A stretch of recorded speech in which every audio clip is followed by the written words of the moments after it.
What do you see when you look across the shelves of your local supermarket? These days, you're as likely to find goods from 5,000 miles away as you are from 50. Markets like this one at Carytown in Ann Arbor are examples of the impact of globalization.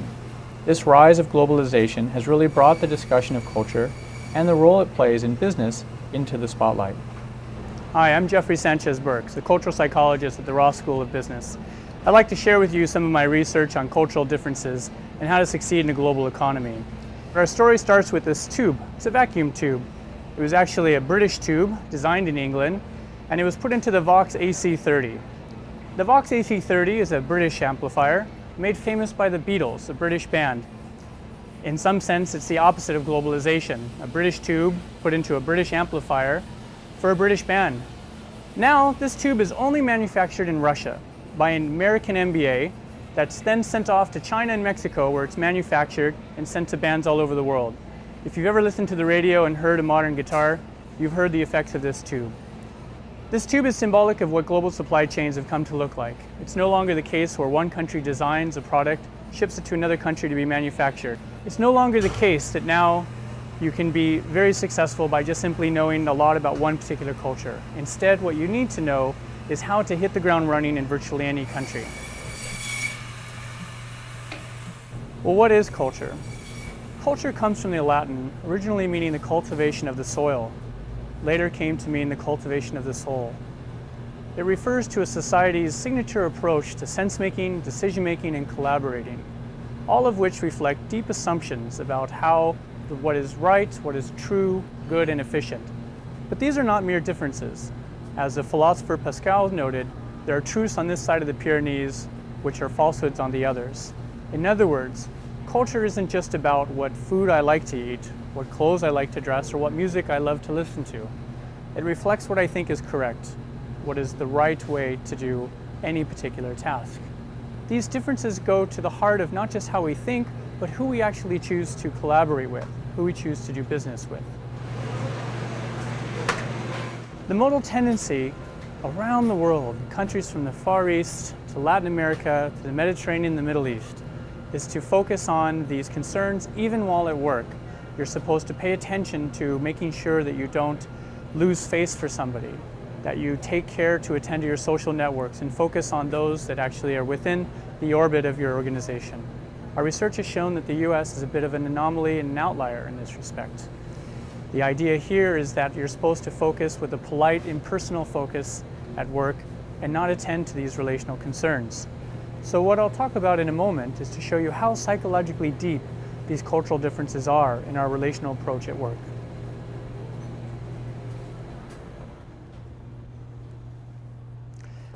It turns out this tendency to equate professionalism with putting aside social relational concerns has its roots in the founding communities of this culture, the Puritans.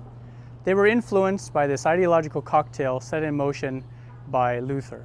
In the 1500s, Luther, as you may recall, introduced this notion of the Protestant work ethic, this crazy idea, replicated only in Tokugawa, Japan, that work is a moral obligation.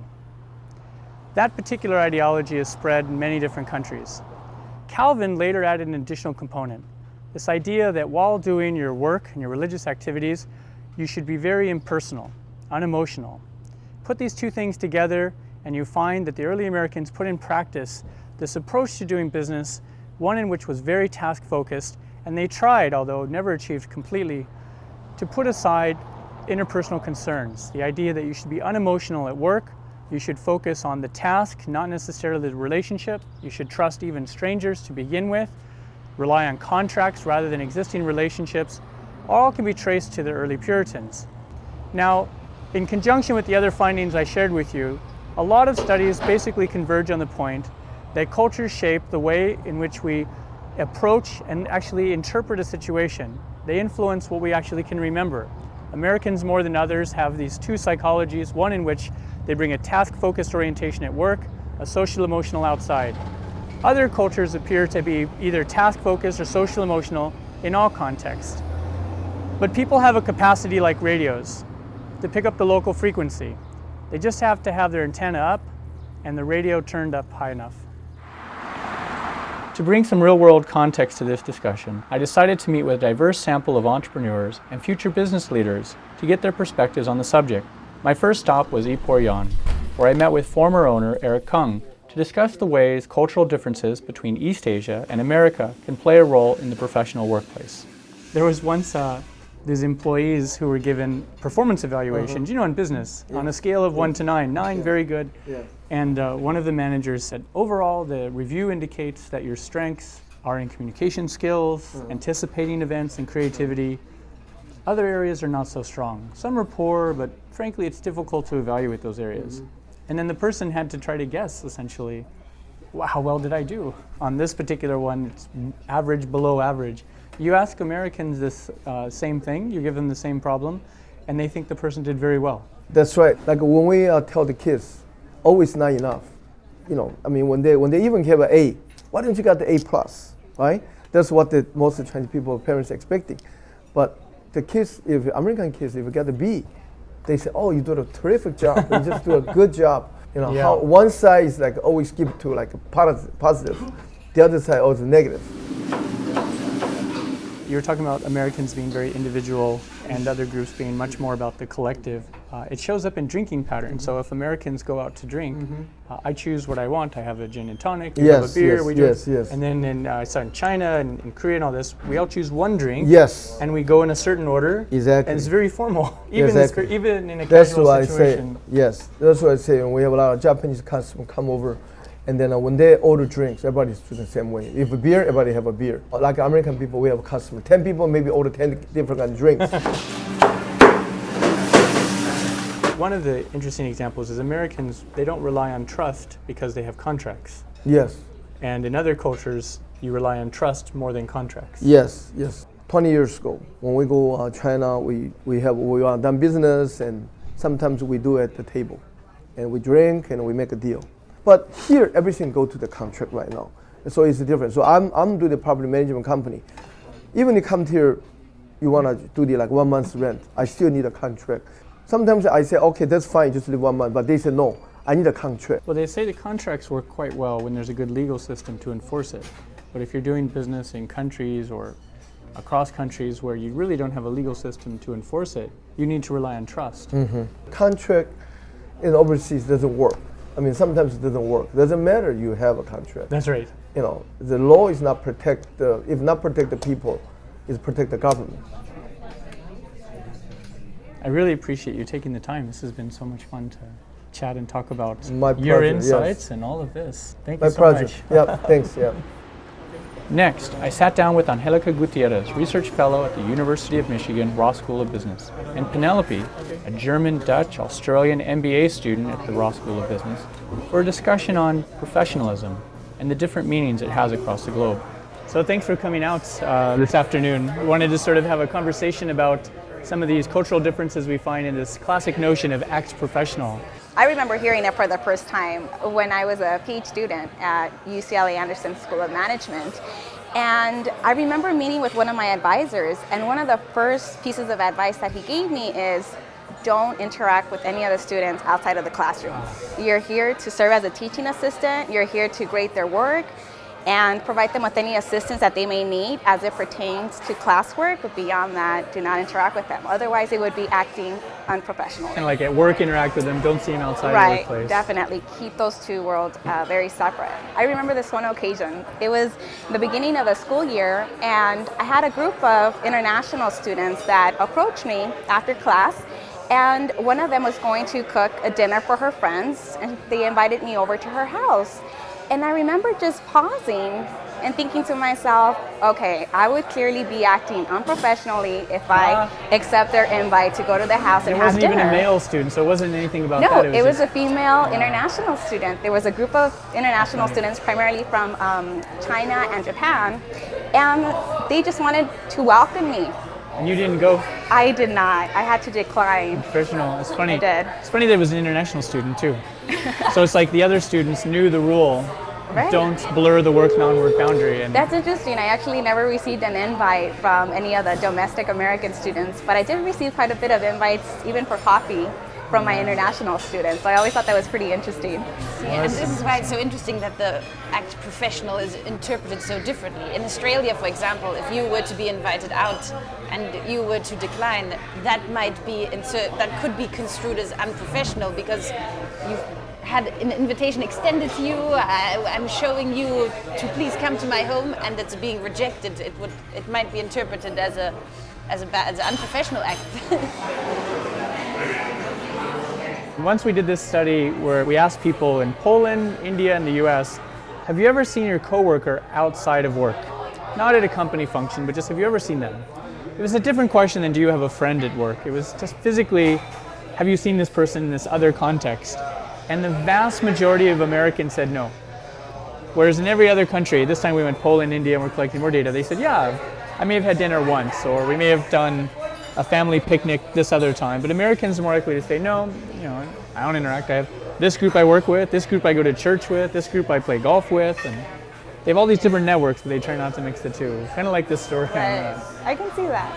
Yeah, I think that's consistent with my experience here. I mean, Americans seem to be very segmenting their various friendship bases. In Greece, for example, it's all the same. In Australia, I mean, with my peers, we did everything together. Oh, wow. We would work together, we would have brunches on the weekend together. It was very similar. We did this other study where we asked people at the bank, these bank tellers essentially, we wanted to know how much information they knew about their coworkers. And we were going to ask questions like, what are the names of your coworkers' children and so forth. They didn't even know their coworkers had children.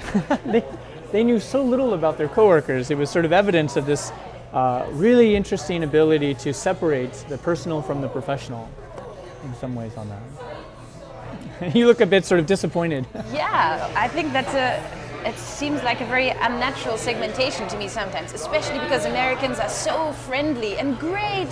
How was your holiday? Yeah. So you're not supposed to touch me in a professional context. Oh, sorry. That's something else about touching. I do remember when I first met like a couple of my colleagues, one of my first reactions was to try to greet them with a hug, because in my culture, that's just the way you greet individuals. But I remember that they try to keep their distance and just extended their hand. So it was during those first few weeks in my doctoral program that I realized, wow, I have to keep a certain distance from my colleagues because I'm here expected to work and I'm not supposed to treat them as friends or treat them as family members, because there should be that clear distinction. And there's other examples, for example, Facebook. It's considered a huge social network. And my colleagues and I often had this discussion about having some of our students invite us to be a friend on Facebook. And our immediate response was just, no, we're here only to serve as their teaching assistant. We're not supposed to have them part of the social network of ours, because that would be crossing the line. That would be, to some extent, unprofessional.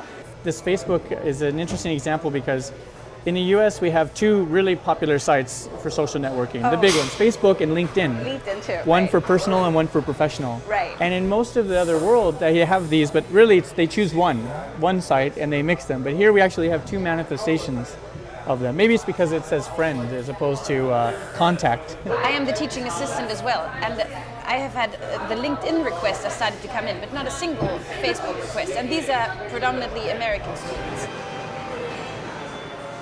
There's this other research in which they ask people, how much would you like to blur this work-non-work boundary? And what's remarkable is that research shows people really do want more flexibility. They understand that this is the culture, but they don't want it to be this rigid. They would like it to change a bit. And yet, the culture exists. And so there's an interesting paradox in which people would like a little more work, non-work boundaries, more flexibility, and yet the system suggests you can't do this, and so people, if they try to play it smart, will just try to maintain this work, non-work separation, even though they themselves actually would prefer something slightly more flexible on that. You kind of hear startup companies saying, well, they're violating this in some ways, in a good way, right? Google has volleyball courts there, and they have video games and all of these sort of things. When I was at Google, it turns out very few people are playing the video games, and some are playing volleyball, but this is sort of a separate group. It's interesting to see whether the culture will shift, become more flexible like this. Because people love this Google concept. Yeah. It seems so popular, yet they don't try to recreate it in their own workspace. At least with the younger demographic. It's unclear whether, as they get older and have other family stuff, whether it's sustainable. There's clearly exceptions to this, right? If you talk to people who work in firehouses, their families are getting together all the time. They're very communal. They are living together actually on the job. So it's literally impossible to separate it most days of the week. I was just talking to one of the other professors at university, and he had an interesting finding as well, that it's very separate, just exactly your finding as well. But as soon as someone commits a crime such as Clinton or indiscretion, then the line between personal and professional changes. Tiger Woods, for example, it's no longer his private business what he did in private life. It crossed the boundary between private and professional, and he had to make a public apology. It affected his work life. But other than such a big and highly publicized indiscretion, it's very separate. Yeah, well, even that it's right. That's sort of interesting. You look at France, and Mitterrand having the mistress at the state funeral and stuff. This idea that what's indiscretion and what happens in your personal and private life. It's sort of an interesting counterexample. On one hand, it can be separated on that. Yeah. Celebrities do have sort of this strange combination that nothing is off limits. When you're applying for a job, this is exactly one of these contexts where this line you're having to walk between being friendly and personable and yet trying to be professional really matters, because otherwise you won't get the job. We did a study in which we asked recruiters to evaluate these essays MBAs had written up. And the essays explained how they would build rapport with a client. So not how they would talk to a recruiter, but how they would build rapport with a client. And it's interesting because on one hand, this is precisely when you would want to make a personal connection. In one condition, the essay that the MBA supposedly had written described ways of building rapport. They would say, well, I would start off by saying X, Y, and Z, and at some point, if they had a nice window, I would say, what a nice window view you have.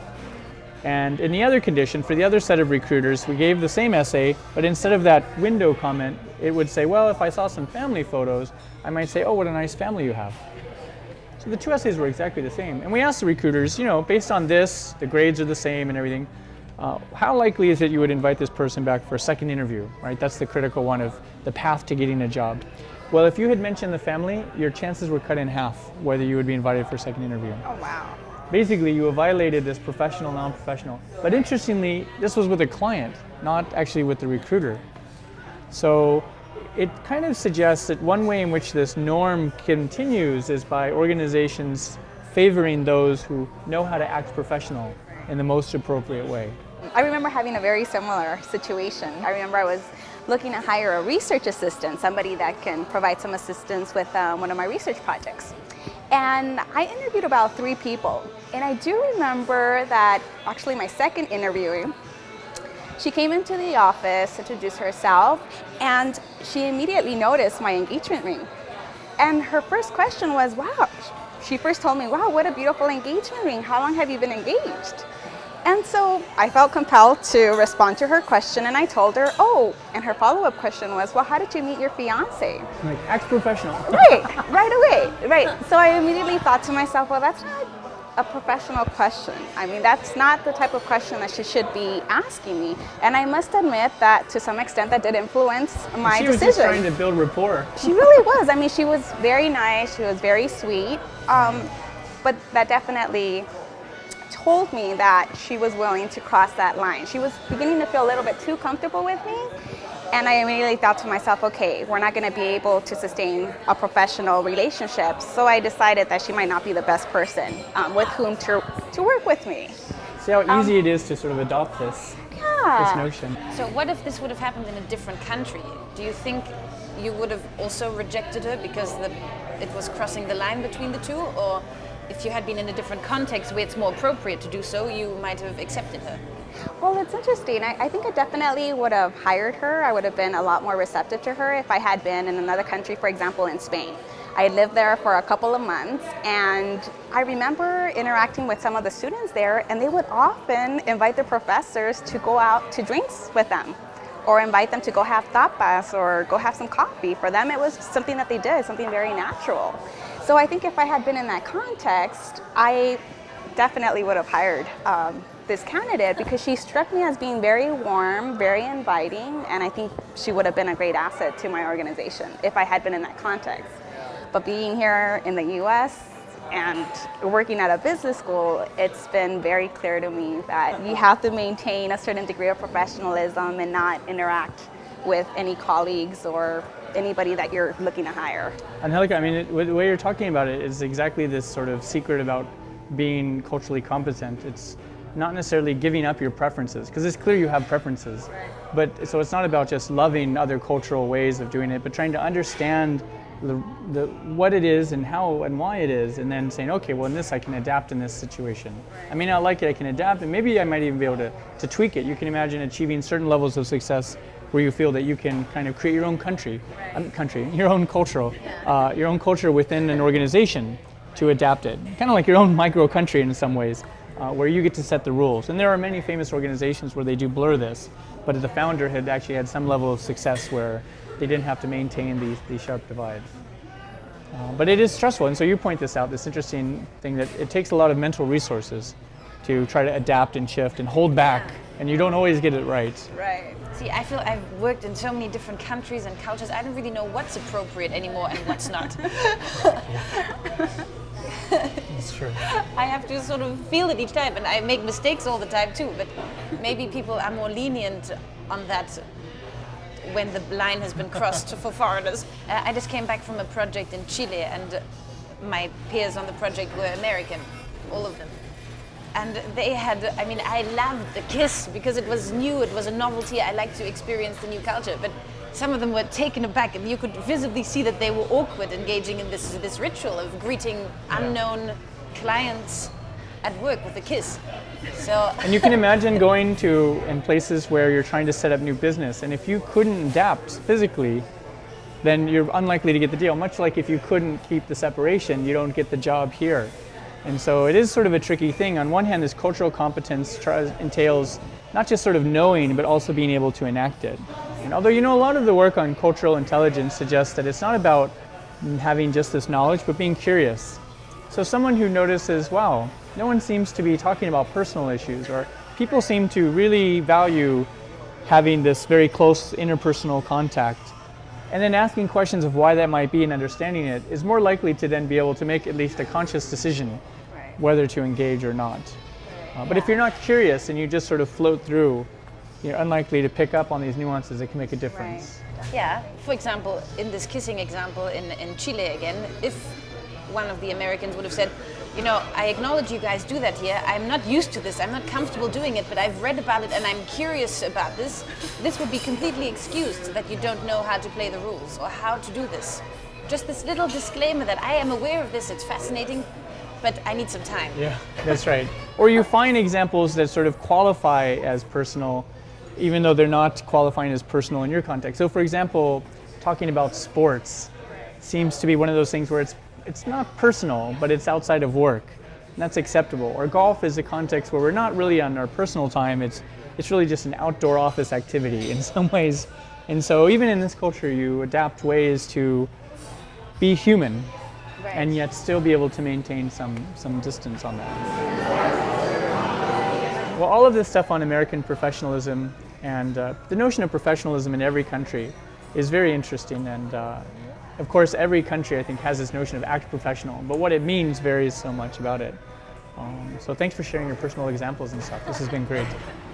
I ended at Shalimar, where its manager, Binod, originally from Nepal, was able to join me for a conversation on the differences in communication across different cultures.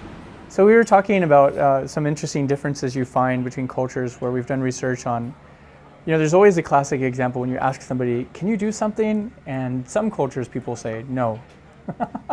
And some will say, well, it depends, very direct or indirect communication patterns. One of the sort of interesting patterns we find with different cultures contrasting, say, the US and even, I know you're from Nepal, but even if you've interacted with folks from India, where cultures are very reluctant to ask for clarification. So there's a very famous example where people say, well, can the project be done by Friday? Yeah, and yes, is the answer. And I said yes, but it may not be done. That's right. Because we said yes, whether we can do it or not. That's right. But I think that comes down to that your senior, when your senior or your manager or somebody asks, then we don't like to say no, because that's the way the system is set up. Right. You know. And that's interesting. I mean, you point out a nuance which is very prominent, like especially in Indian culture more so than others. It's not that you just say yes to everybody, but if there's a status difference, if somebody's your boss or is supposed to be in charge, this is really when you don't say no. I mean, some of the advice given to, say, Americans working in collaborations is don't ask, will the project be done on Friday? Instead, ask, when will the project be done? Right. So the answer cannot be yes. Right. Given all of the very interesting experiences you've had in Nepal and India, and then coming to the US, what were some of the biggest surprises you had? What were some of the biggest things that you thought, wow, working in the US, living in the US is a very different culture? The way it is work here, you have to be on time. If the time is given and you have to be on time. Because you're no longer living in Nepal or India or in these other countries because you're doing business with the people here, then you have to follow those instructions on their schedule. Whatever the schedule being asked for, then you just the local tradition. Local tradition, because you can really say, I used to do this. This is what we used to do. That's a great example. People, punctuality and senses of time. But I loved how you said, just because you know the rule doesn't make it easy to follow. Right. You could live here 20 years and the cultural habits that we develop when we're young really are amazing. They persist despite And again, what happened is you come here, that doesn't mean you're going to just spend the rest of your life because you have family member that you got to go back and visit, and then you going back to the same culture. Then you have to reconnect. You have to reconnect, or even on the telephone calling back. Reconnect to the same culture. I might act differently here because of the culture I'm living in. And it's, a completely different the culture I grew up with. So, so you just have to kind of, work to adjust yourself to whatever culture you are in. I think it's interesting because it shows that culture isn't necessarily something that everyone loves, every aspect, but smart people understand this is the system I'm operating in. Right. And even if I feel different in certain situations, the way to be successful is to follow the cultural norms. What we've talked about across these segments are some cultural divides that appear from our research in how people approach business. One core cultural divide is how people manage the two fundamental aspects of business, the paper and the people. Whether they choose to multitask and pay attention to these two at the same time, or prefer to carve out and deal with them separately. In some cultures, you carve them out by relying on contracts rather than trust. You say what you mean rather than try to be indirect and save face. We've also seen that cross-cultural communication is a little more complex. Differences depend on the situation. It's not the case that Americans are direct and East Asians are indirect, for example. They can both be very indirect in social situations. But what we've seen is in the context of work is where cultural divides can become most prominent. This is where Americans expect the notion of professionalism to mean that you're going to say what's on your mind, not beat around the bush, whereas to be professional in other contexts requires you to both convey information effectively, but also pay attention to the relational context at the same time. Now, the downside of not attending to relational concerns is shown in other research we have, in which we asked people from around the world to rate how culturally competent different groups are. This research showed that Americans are ranked among the lowest in terms of their perceived cultural competence. This makes sense. Americans traveling around the world are focusing on business opportunities, not necessarily the cultural differences or local customs and traditions, which are important to people all over. What we have found is that in negotiation contexts, Americans who are able to weave into their discussions some insights they have gleaned from other cultures are far more successful. It's almost as if other cultures are giving a break for Americans breaking this low stereotype that they're not going to actually know anything about cultural differences. What we've seen across these findings, looking from patterns of communication, conflict, even notions of professionalism, is that the future leaders are going to be those that are able to attend to key cultural divides. As we started out by describing global supply chains, which weave together many countries, it's not so much knowing a lot about any one country, as it is knowing that culture can influence people's behavior and trying to pick up a few of those insights along the way. Even if you haven't traveled a lot, how you've traveled can make a big difference in how culturally competent you are. Hopefully the insights that we've conveyed to you in this segment and this series provide you some ways in which you might be more successful going forward.